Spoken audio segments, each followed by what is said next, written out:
Imagine running a marathon, right?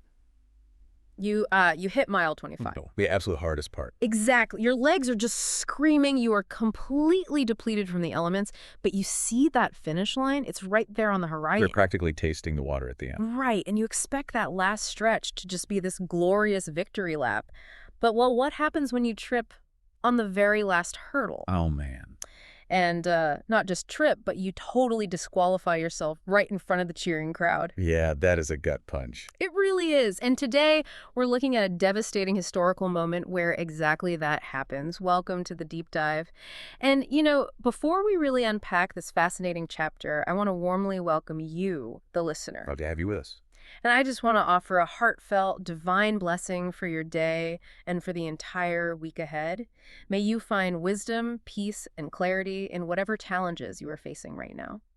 That's beautiful. And, it is a real privilege to explore this history today. Because the mission for this deep dive is, it's intense. It really is. We are examining a single, incredibly dense chapter where an entire era of foundational leadership just crumbles under pressure. Crumbles is the right word. Where are we pulling this from? So we are zooming in on the 40th year after the Exodus, and we're primarily looking at Numbers chapter 20, utilizing the study notes from both the Holman and the NAAA study Bibles. Right. And we're examining the moment the original trio of leaders who literally built this nation from the ground up. That's Miriam, Moses, and Aaron face their final tragic tests. The geography and the timeline here, they really set the stage for the disaster. We are in the first month of the 40th year of their wilderness wanderings. Yes, the 40th year. That's a lifetime. Literally a lifetime. And the Israelites find themselves in the wilderness of Zin. They're regathering at an oasis called Kadesh. Which is also known historically as Kadesh Barnea. Exactly. And Kadesh isn't just some random set of coordinates on a map, is it? Not at all. Geographically, they are poised right on the very edge of the Promised Land. I mean, the 40 agonizing years of wandering are practically over. The finish line is completely in sight. Which, it makes the abrupt opening of this narrative hit so incredibly hard because almost immediately in the text, Miriam dies. Yeah, right there at the start. And she's buried right there at Kadesh. And the emotional weight of this is just staggering when you consider her resume. I mean, this isn't just a secondary character. No, this is Moses' older sister. Right. This is the brave young girl who followed a basket down the Nile River to save his life when he was a baby. And the Holman study notes really emphasize her role. She was a recognized prophetess. She famously led the entire nation in worship after they crossed the Red Sea. The tambourines and the dancing. Exactly. She Yeah. was a foundational pillar of this community. Yeah. So her death, it marks the definitive beginning of the end for that older generation of leadership. Yeah. And the brutal reality of leadership in a survival situation is that Moses and Aaron, they do not get a pause. No, there's no grieving period at all. None. Because instantly, a massive existential crisis hits the camp. The well runs dry. There is simply no water. The worst thing that can happen in the desert. Truly. And the new generation of Israelites, these are the children of the people who originally left Egypt. They start to complain in the exact same way their parents did. It is wild to read. It's like history repeating itself perfectly. Yeah. They start romanticizing their ancestral slavery in Egypt. They're lamenting this harsh desert and, complaining that they don't have grain or figs or vines or pomegranates. Right. The NAAA notes point out the psychological loop here is just profound. They are at Kadesh. This is the exact geographic location where decades earlier their parents' generation rebelled, where they gave into fear and refused to trust God to enter the land. That original rebellion is what caused the 40 years of wandering in the first place. It's the scene of the crime. Yes. And now the children are echoing those same fatalistic complaints. They are literally shouting, we wish we had died with our brothers, completely dismissing the miraculous provision they've relied on every single day of their lives. It's like, think about it like taking over a massive family business that's been struggling to stay afloat for 40 years. Okay, I like this analogy. You lose your most trusted advisor, your sister, and the very next morning you face a massive worker strike over the exact same petty issues you fought about decades ago. Oh, that sounds exhausting. Right. You can practically feel Moses' legendary patience simply snapping. He is burned out. He is deeply grieving. And now, well, he has to deal with an angry mob. And that intense burnout is the catalyst for everything that follows. When this rebellion at Kadesh boils over, Moses and Aaron fall on their faces at the entrance to the tent of meeting. Yeah, seeking help. Right. This is their standard reflexive posture for seeking divine intervention when the people are rioting. Yeah. But God's response to them in that moment is actually very calm. It's highly specific and actionable. Right, the instruction is incredibly clear. God tells Moses to take his staff, gather the people together with Aaron, and simply speak to the rock before their eyes. Just speak. Just speak to it and it will pour out water. It sounds so simple. But the breakdown of that instruction is catastrophic. It is. So Moses gathers everyone, but instead of speaking to the rock, he turns to the crowd, he calls them rebels, he angrily shouts, "Must we bring water out of this rock for you?" Notice the we. Yes. And then he takes his staff and he physically strikes the rock, not once, but twice. It's a complete visceral deviation from the command. Now, the water does flow, right, abundantly, enough for the entire congregation and all their livestock. So God still comes through. Exactly. God still provides for the people, honoring their physical need despite their grumbling.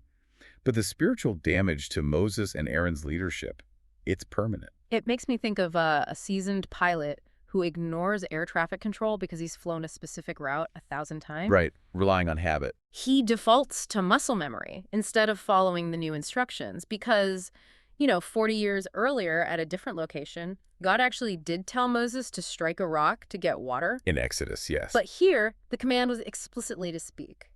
Moses reverted to what he knew, fueled by pure, unadulterated frustration. That pilot analogy captures the psychological mechanism perfectly. He relied on past routine rather than present obedience. And the judgment from God, according to the study Bibles, is incredibly swift. Very swift. God tells Moses and Aaron that because they didn't trust him, because they didn't honor his holiness, they are barred from entering the promised land. It's just devastating. The finish line they marched toward for 40 years is permanently pulled away. And when I really sit with the weight of that, I find myself asking, wow, after 40 years of dealing with these people, he hits a rock instead of talking to it, and he loses everything. It seems extreme at first glance. Yeah. Why is the punishment so incredibly harsh for what just seems like a moment of lost temper?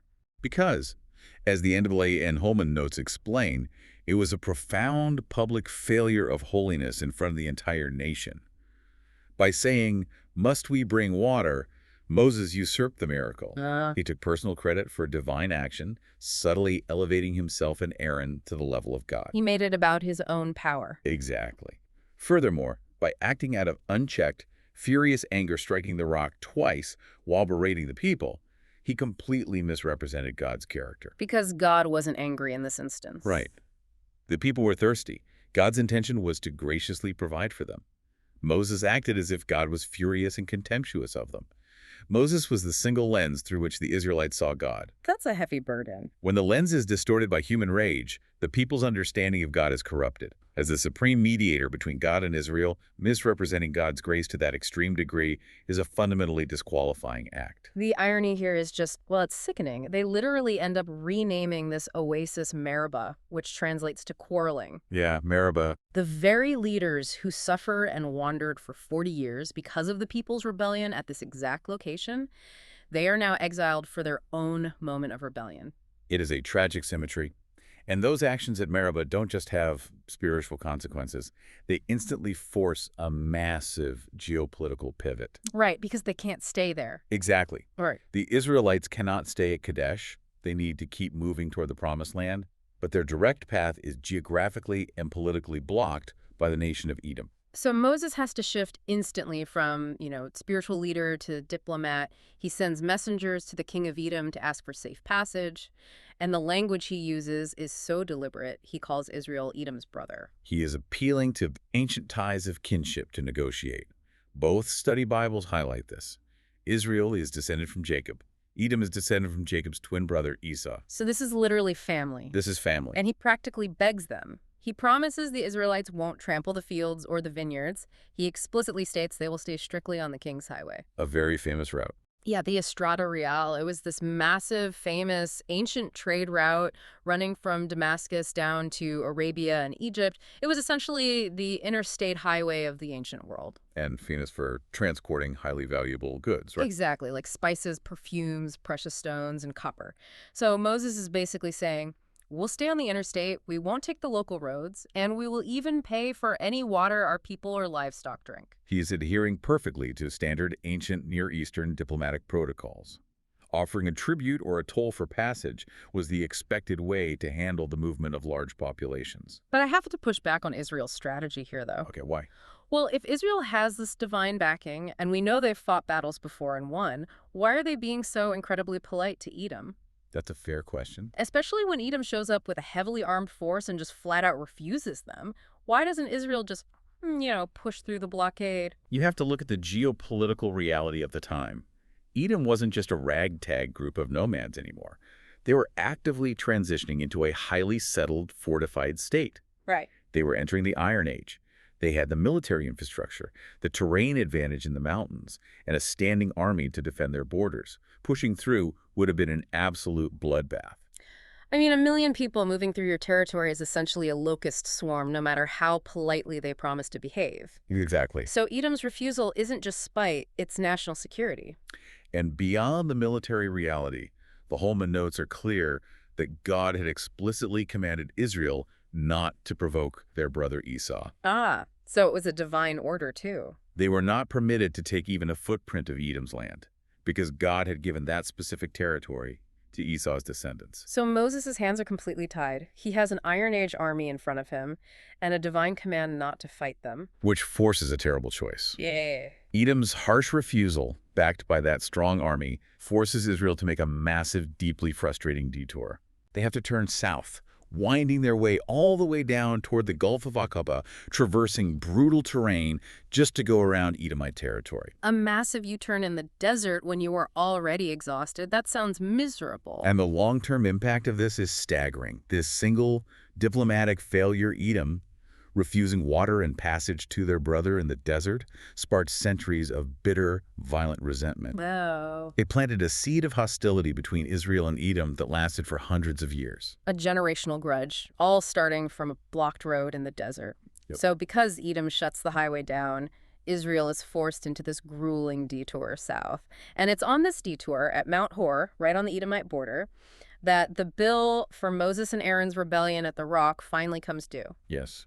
The judgment handed down at Meribah is realized for Aaron. The end of an era is formalized right there on Mount Hor. The transition of power is unavoidable. It really is. And the scene described in the text is just visceral. It's incredibly cinematic. God orders Moses to take Aaron, along with Aaron's son Eleazar, and walk up to the top of the mountain in full view of the entire congregation. Right in front of everyone. Right. And then Moses literally strips Aaron of his high priestly garments and puts them onto Eleazar. Think about the sensory and communal impact of that moment. You have perhaps over 1 million people camped at the base of the mountain, watching these 3 tiny figures ascend. Yeah, looking up at them. And the high priestly garments were visually striking. They were woven with gold, blue, purple, and scarlet yarn, featuring a breastpiece set with precious stones. They would have caught the desert sun. Exactly, they caught the light.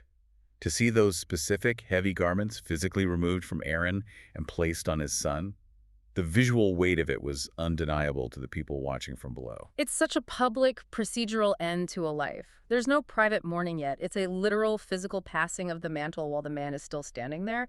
He watches his own succession. It had to be public to ensure the stability of the nation. The study Bibles emphasize that stripping the garments was the official transfer of the high priesthood. It made it undeniable. The garments represented the office itself, the authority to mediate between God and the people. By moving them from Aaron to Eleazar in front of the camp, God was ensuring the community's spiritual survival despite human failure. The institution of the priesthood outlives the man who holds the office. The office survives the flaws of the individual. That's a profound concept, especially for a nation so dependent on that singular family for leadership. Yes, absolutely. I mean, Eleazar taking on those warm garments is taking on the literal weight of mediating for 1 million grumbling people. And yet, the text offers a really beautiful grace note amidst this severe judgment. It says that Aaron was gathered to his people. Gathered to his people. This is a deeply comforting ancestral idiom for the afterlife. It signifies joining one's ancestors in the realm of the dead. Oh, that's beautiful. It shows that despite his fatal sin at Meribah, despite losing the promised land, Aaron was not abandoned by God, nor was he cut off from his heritage. So he loses the promised land, but he doesn't lose his place among his people. Exactly. And following his passing on the mountain, the entire house of Israel mourns for Aaron for 30 days. 30 days. A camp of over 1 million people grieving together is a monumental shift. The old guard is officially passing away. Miriam is gone. Aaron is gone. And Moses is left to lead this massive, grieving, detoured nation, knowing full well that his own time is desperately short, and he too will never cross that final river. He's the last one left of that trio. Which, it leaves us with a pretty provocative thought to ponder as we wrap up today's deep dive. I'd love to hear it. Well, Moses carried the burden of leadership for 40 agonizing years, right? Decades of... He endured plagues, rebellions, wars, and just the crushing weight of a whole nation's survival. He gave his entire life to this mission, yet he was disqualified from his life's ultimate goal right at the finish line because of a few seconds of pride and unchecked anger. Yeah. What does that tell you about the immense weight and the absolutely uncompromising standard demanded of those who hold ultimate power? It's a remarkably sobering reflection on the responsibility of leadership. You can spend a lifetime building trust, but the standard for those who lead is incredibly unforgiving. It truly is. You build a bridge for 40 years, and in a single moment of frustration, you disqualify yourself from walking across it. A powerful way to put it. Well, thank you for taking this journey with us today. To you listening, we officially wrap up this deep dive by declaring that God blesses all of you. Take care, keep exploring the text, and we will see you next time.